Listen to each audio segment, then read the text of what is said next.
আমার বয়স যখন ৪, তখন আমাদের ৪ বোনের পর অবশেষে একটা ভাইয়ের জন্ম হলো। দাদি একটা দীর্ঘশ্বাস ছেড়ে বললেন, উফ, আমার ছেলেটার তাহলে বৃদ্ধ বয়সে একটা উপায় হলো। দাদির কথা আমি বললাম, দাদি, আমিও কি বাবার উপায় হতে পারি না? মেয়েদের দিয়ে বৃদ্ধ বয়সে উপায় হয় না, আর মেয়েরা কখনো বংশ রক্ষা করতে পারে না। ওরা তো পরের বাড়ি চলে যাবে। বৃদ্ধ বয়সে বাবা মাকে দেখবে ছেলে, তাই ছেলে দরকার। দাদির কথাগুলো সেদিন আমারও ঠিক মনে হয়েছিল, তবে বড় হওয়ার সাথে সাথে ধারণাটা পাল্টাতে শুরু করলো। বাবা ও ভাইয়ের জন্মে সে কি খুশি, ওনার ভবিষ্যৎ এসে গেছে। বাবাকে এর আগে আমি এত হাসতে দেখিনি। ওনার মুখের চওড়া হাসিটা সেদিন মন ভরে উপভোগ করেছিলাম। সেদিন বাবা খুশি হয়ে ছেলের জন্মের খবর জানাতে পুরো এলাকায় মিষ্টি বিতরণ করে খাওয়াইছিলেন। ভাইকে নিয়ে পুরো পরিবার খুশিতে আত্মহারা। দাদা দাদি সারাক্ষণ ওকে নিয়ে মাতামাতি। ওর একটু কিছু হলেই পুরো পরিবারে নেমে আসে শোকের ছায়া। ওর জন্মের পর থেকে আমার বাবা মা ওকে আলাদা কেয়ার করা শুরু করলেন, আর আমার দিক থেকে সরে যেতে থাকলেন। ভাইয়ের বয়স বাড়তে লাগলো, আমার জিনিসও তার ভাগ বসা শুরু হলো। ছোট ভাই হিসেবে তাকে আমিও একটু বেশি ভালোবাসতাম, তবে ঝগড়াঝাটিতে দোষ যত ওর হোক, মা আমার ওপর চড়া হতেন। তা নিয়ে খুব রাগ হতো। ভাই যত বড় হতে লাগলো, ততই ছেলে আর মেয়ের মধ্যে তফাৎ বোঝা শুরু করলাম। বুঝলাম আদর আর অবহেলার তফাৎ। ছেলে না হয়ে মেয়ে কেন হয়েছে খুব আফসোস করতাম। ছেলে হলে নিশ্চয়ই বাবার আদর আমিও পেতাম, এমনটাই মনে হতো সব সময়। ভাই একসময় অনেক বড় হয়ে গেল। ছেলেকে মানুষ করাতে বাবা নিজের সম্পত্তি বিক্রি করে পড়াশোনা করিয়ে দেশের বাইরে পাঠিয়ে দিলেন। আমার বড় ৩ বোনকে এসএসসি পাশ করার পরপরই বিয়ে দিয়ে দিলেন। আমাকে পারলেন না শুধু আপুদের কারণে। এসএসসির পর বাবা বিয়ে দিতে চাইলে ৩ বোন এক হয়ে বাবার সাথে অমত পোষণ করেন বলে বাবা আমার বিয়ে দিতে পারলেন না। তবে পড়াশোনার খরচ দেওয়া বন্ধ করে দেবে হুমকি দিলেন। বড় আপু সে দায়িত্বটা নিয়েছিল সেদিন। একই ঘরে থেকে তখন দেখেছিলাম শুধু মেয়ে হওয়ার অপরাধে কত অবহেলায় নিজেকে পুরাতে হয়।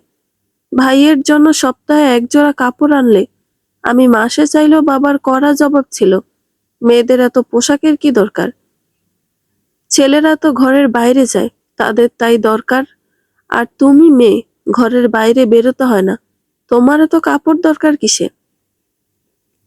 কলেজ থেকে ৫,০০০ টাকা খরচ করে ভাইয়ের পিকনিকে যাওয়ার অনুমতি থাকলো, ১,০০০ টাকা খরচ করে আমার ক্লাস পার্টি কিংবা র্যাগ ডেতে যাওয়ার অনুমতি ছিল না।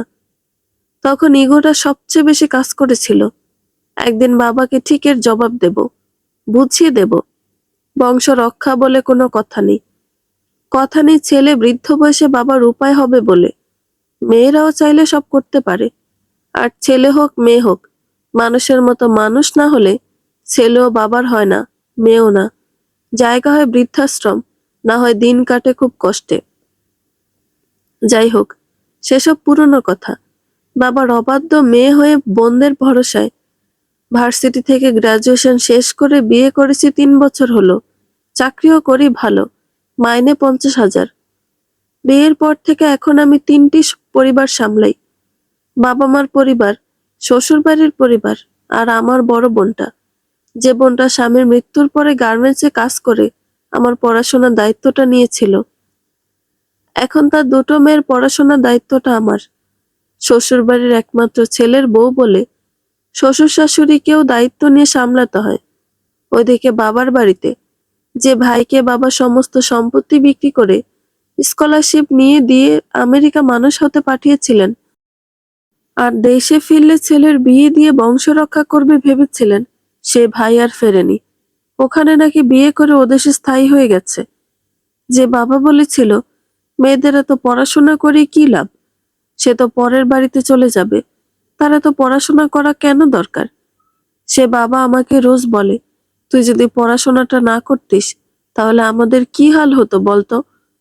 আমার তখন অনেক কিছু বাবাকে বলতে ইচ্ছে হয়, আবার চুপ হয়ে যায় এই ভেবে সময় তো বাবাকে শাস্তি দিয়ে বুঝিয়ে দিল, আমার আর আলাদা করে বলার কি দরকার? আমার তো দোয়াই হলে হলো, সেদিন আমার প্রেগনেন্টের খবর জানতে বাবা দোয়া করলেন যেন আমার একটা ছেলে হয়। তখন মন থেকে বলেছি, এরকম কেন বলছো বাবা?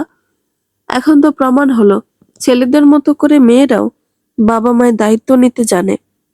ঘরের বাইরে গিয়ে চাকরি করে ঘরে ফিরে আবার চুল বেঁধে সংসার সামলাতে জানে। তাও ছেলে মেয়ের বৈষম্য কেন দেখছো বাবা? তুমি আমার অনাগতের জন্য এমন দোয়া করো, সে ছেলে হোক বা মেয়ে, আমি যেন তার ন্যায্য অধিকারটা দিয়ে তাকে কোনো অবহেলা না করে মানুষের মতো মানুষ করতে পারি। মেয়েরাও দায়িত্ব নিতে জানে। বন্ধুরা, গল্পটি ভালো লেগে থাকলে একটা লাইক করে দিবেন এবং গল্প সম্পর্কে কোনো মতামত জানানোর থাকলে কমেন্ট করতে পারেন। নতুন নতুন আরো গল্প শোনার জন্য চ্যানেলটি সাবস্ক্রাইব করে পাশেই থাকবেন। ধন্যবাদ সবাইকে। ভালো থাকবেন।